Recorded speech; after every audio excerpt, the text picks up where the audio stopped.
some devastating news, I would say, but I don't think it was unexpected given the time period of the season.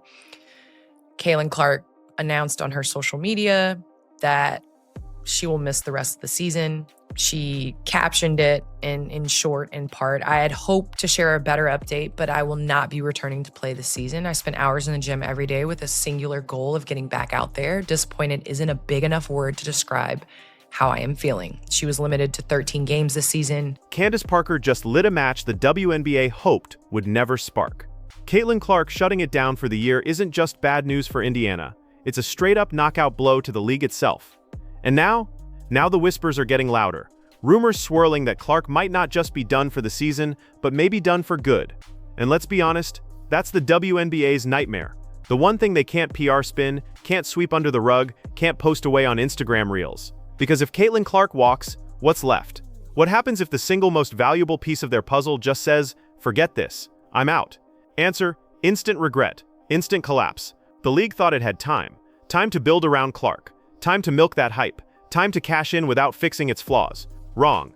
They misplayed the clock, and now their golden ticket might be inching toward the door. How I am feeling. She was limited to 13 games this season, and she hasn't played since July 15th when she suffered a right groin injury in the final minute of the Fever's win versus the Sun right before the All-Star game.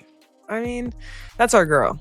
That's our girl. And I feel like no matter what happened, you have to protect you and you have to protect your career. There's no reason to force anything. And I feel like her just kind of having that approach of doing what's best for her is all we can ask for, because we'd rather Caitlin sit out and then come back next season and we're ready to roll and we're ready to rock. And so we've just been supporting her and she's been supporting us. She's always there. We're getting to watch film and she's in there walking through saying, hey, and we're like, get out, go do what you need to do. But I mean, she's still the same. And I feel like our approach, because we've been missing her for so long, is just to come in and compete. And we have a good rhythm, I think, with everyone that's came in. And so just keeping that as our main focus. Let's rewind.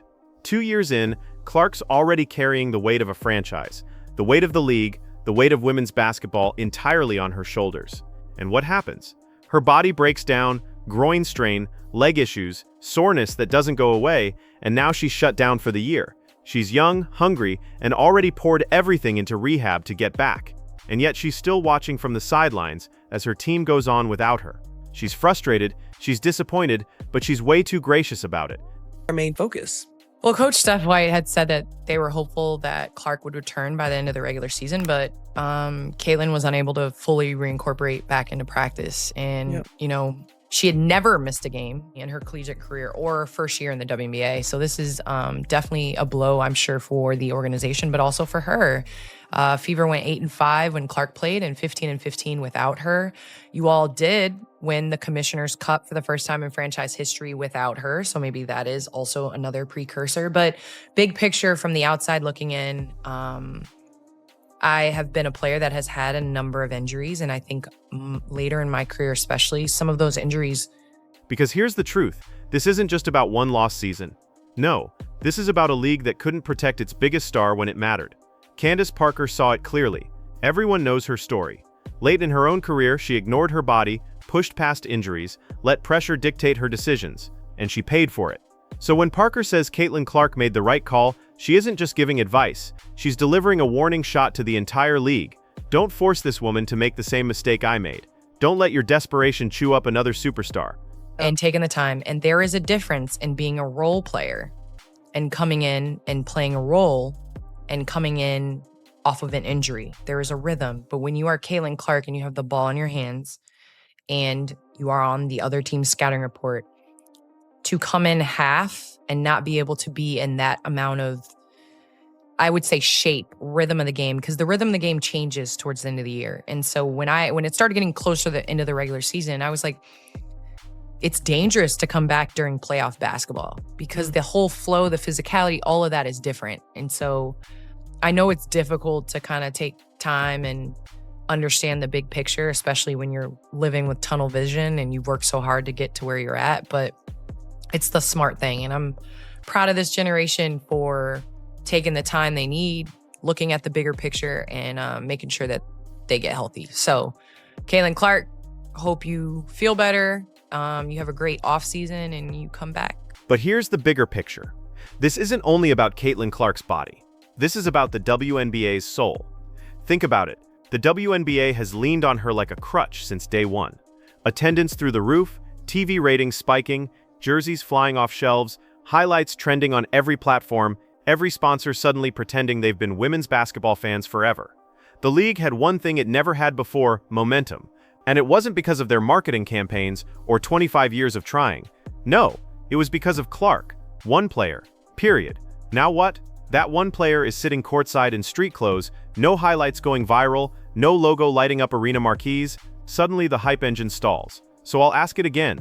What happens if Clark says, "I've had enough"? You lose the heartbeat. Fans didn't fill arenas this season out of loyalty to the WNBA brand. They came because Caitlin Clark was there. They put her number on their backs. They followed her every bucket on TikTok. They tuned in because she mattered. And without her, empty seats. Ratings dip. Back to irrelevance. Let's not forget the biggest insult: how the WNBA failed to protect her from the beatings she took every single night. Fans saw it. Cameras caught it. Opponents body-checking her like a hockey game. Elbows to the gut. Shoves after the whistle. Trash talk that crossed personal lines. And where were the refs? Swallowing the whistle. Where was the league? Posting highlight montages while laughing all the way to the sponsor's bank account. And now the Golden Goose is in recovery sweats while playoff basketball rolls on. Congratulations, WNBA. You played yourself. And here's Parker's crucial point. Playoff basketball isn't soft. It's harder, faster, dirtier. You don't throw a recovering star into that chaos. You don't put a Ferrari into a demolition derby. But that's what the league wanted. They wanted Clark rushing back, half limping, struggling through 30 minutes just so the cameras could flash and the streams could pop off. Numbers over health, always. Maringer. But Caitlin Clark isn't stupid. She sees through it. She knows the dirty little truth. She doesn't need the WNBA. The WNBA desperately needs her. She could walk away tomorrow into broadcasting, into endorsements, into global basketball in Europe, where the money is better, the schedule's lighter, and the refs actually blow the whistle. She could even skip the playing route entirely and build her own media empire around her name, Clark Inc., and she'd be fine. More than fine. She'd thrive, and the WNBA, deadweight. Let's stop pretending. The WNBA has been propped up by the NBA for decades. It's never stood alone. The league's highlight reel is stacked with stars: Taurasi, Parker, Moore, Bird. But not one of them single-handedly brought the tidal wave Clark brought. She's not just a star, she's the star. And if she leaves, nuclear winter. Some fans already smell it. If Clark's not playing, I'm not watching. And they mean it. That's not a slogan for the WNBA. That's not growth. That's dependence on one player. And if she pulls the plug, so do they. Parker's message was bigger than Clark's rehab. She was screaming at the league without naming them. Respect your stars. Stop burning them out. Stop forcing them back to save your revenue. Clark isn't a bench piece. She isn't a role player. She is the face, the focal point, the reason opponents rewrite their defensive schemes every night. If she's not all the way back, she doesn't play. It's that simple. But the signs are there. Her latest statement to fans was polite, yes, but notice who she thanked: the teammates, the trainers, the fans. Notice who she didn't thank: the WNBA itself. She didn't mention the league, the officiating, the leadership.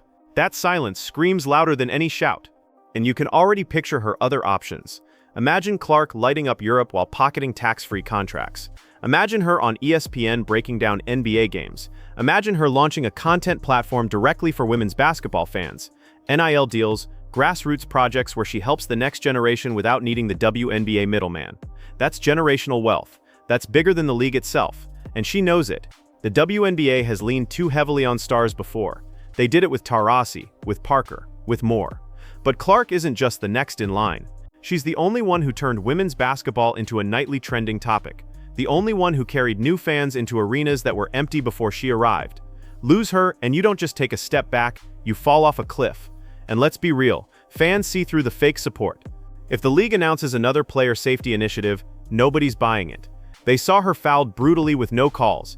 They saw opponents intentionally rough her up. They saw the refs ignore it. They saw the league shrug while her jersey sales made them millions. No statement patches that over. So yeah, Clark quitting isn't some fantasy headline. It's real, it's on the table, and it's the one card that would flip the WNBA upside down. That's instant regret. That's merch burned out, arenas empty, sponsors shaking their heads, and ESPN giving women's basketball 30-second crumbs again. That's the league's future evaporating in real time. But here's the sad truth. History says the WNBA won't learn. Instead of fixing anything, they'll keep playing the same game. Exploit the star until she breaks, then move on to the next. But what happens when the star doesn't come back? You collapse. You don't just move on from Clark. You collapse. Runner etch, so congratulations WNBA. You begged for a superstar, finally got one, rode her until she limped off, and now you're staring your worst-case scenario right in the face. If Clark doesn't come back, it's over. Spoiler alert, you regret it instantly.